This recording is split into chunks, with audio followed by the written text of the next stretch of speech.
Mother-in-law deliberately infected my 1-year-old daughter with chickenpox. I'm livid. She doesn't think it's a big deal. Can hardly type this out because thinking about it makes me so angry. Earlier this year my husband, 31M, and I decided to spend Christmas with his family for the first time since my daughter was born last September. Since they live 12 hours away, we decided to stay for a few weeks before Christmas so they could spend loads of time with Annie, 13 months. We arrived early like we planned and everything was great. I've had a few disagreements with my mother-in-law Trish, 56F, in the past over my parenting style. She criticized me for using disposable diapers, buying baby food from the supermarket and not raising Annie as an organic baby, but everything seemed great. After a day or two settling in, my husband and I decided to pick up a few gifts from a mall around an hour away before the last-minute rush kicked in. My father-in-law, 60M, tagged along. Trish said she was happy to take care of Annie. We got back a few hours later and Annie was down for a nap on a blanket I didn't recognize. Trish said one of her friends dropped by and gave it as an early Christmas gift. It looked pretty old/worn, but I figured one of her hippie friends was just recycling it. The next 2 weeks were fine, aside from Trish making a point to prepare meals for Annie from scratch. I mentioned this to my husband and he said to just let her be. Annie mostly mushed the food Trish gave her with her hands slashed through the bowls on the floor, as she's been doing at the moment. Trish said it would take her a while to get used to nutritious meals. I was getting sick of her meddling, but it was only for a few weeks, so for the sake of the holidays I let it slide. The day after Christmas Annie was really unsettled and wouldn't stop fidgeting and crying. I took her temperature and she had a fever, so I kept an eye on her for the next few days and it thankfully started to go down. This morning, she started to get a rash and blisters on her arms and legs and I freaked out. I was packing a bag to drive to see a doctor when Trish asked where I was going. I told her Annie had a rash and I was taking her to see a doctor. She got a weird smug smile on her face and told me there was nothing to worry about. When I asked her what she was talking about, she said without even looking at Annie that what she had was just chickenpox. I asked her how she could possibly know that and she casually admitted one of her friend's grandkids had chickenpox a few weeks ago, so she asked them to wipe a blanket over the child's arms, legs and face and bring it to her house. At this point I couldn't believe what I was hearing, so I asked if that blanket was the gift Annie was sleeping on. She said it was. I lost my shit. To be honest, I don't really remember what I said because I was up most of the night for 2 days checking on Annie. I just unleashed on Trish asking what the fuck was wrong with her.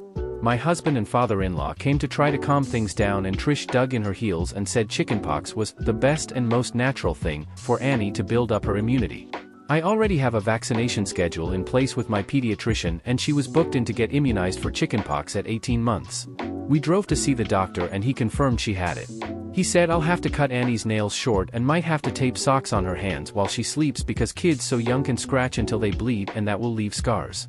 On the drive back my husband started making excuses for Trish, that she was only doing what she thought was best. I couldn't believe he was defending her and we fought most of the way home until I told him to stop talking to me. Annie's been scratching like crazy and I just had to tape socks over her hands. Trish tried to talk to me when we got back and I told her to get out of my sight. We were meant to stay until Wednesday, but I just finished packing up our stuff so we can leave first thing in the morning. I'm so angry I can't even think. Whenever I hear Trish moving around in the kitchen my heart starts beating faster and I feel like going out there and grabbing her by the hair. I don't ever want to see her again or let my daughter see her again. What can I say to make her and my husband realize the enormity of what she's done? I don't think I can speak coherently to their faces until Annie gets better. TLDR, mother-in-law deliberately infected my daughter with chickenpox.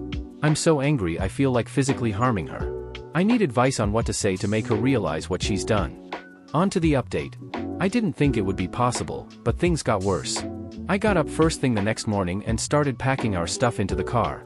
Once I opened it up I kept the keys in my pocket since I was going in and out. Usually we use Jack's set and leave mine in my bag.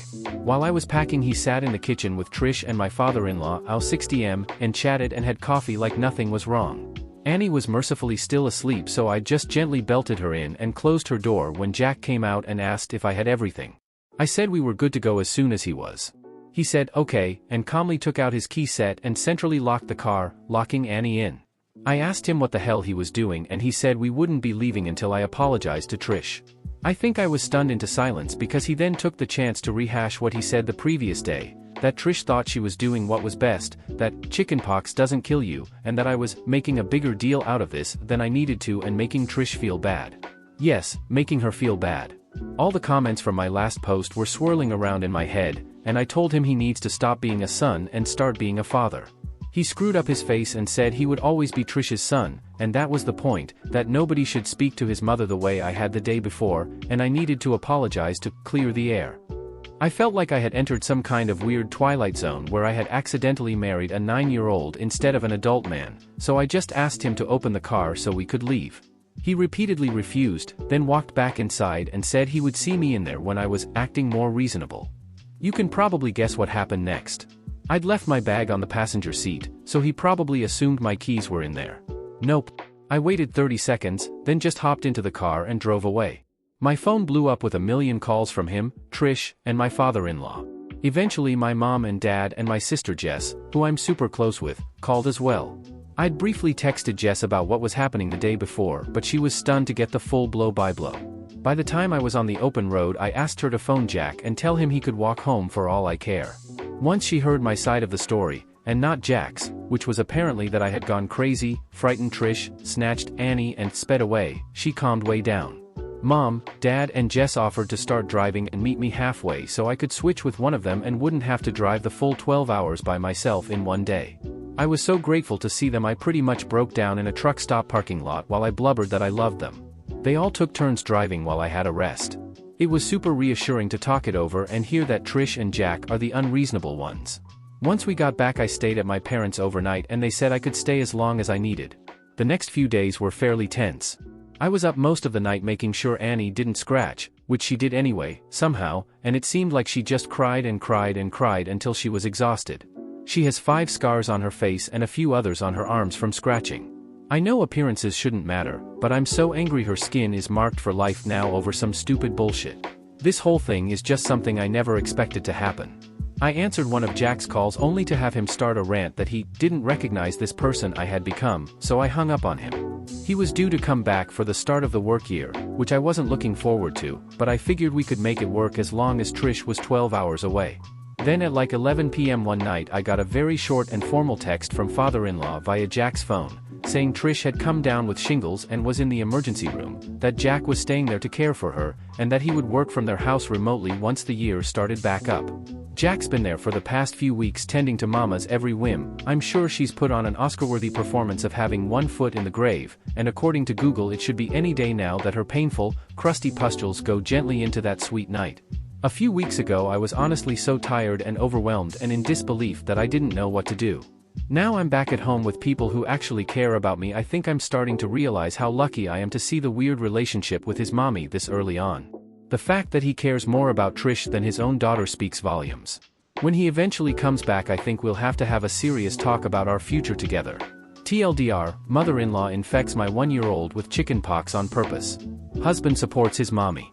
He tries to force me to apologize to her by locking our daughter in the car, but I peace out with a spare set of keys. Husband has barely spoken to me in the week since. Mother-in-law came down with shingles so he's staying with her to nurse her back to health. I don't think any amount of TLC can do the same for our relationship now I've seen the real him. Phew.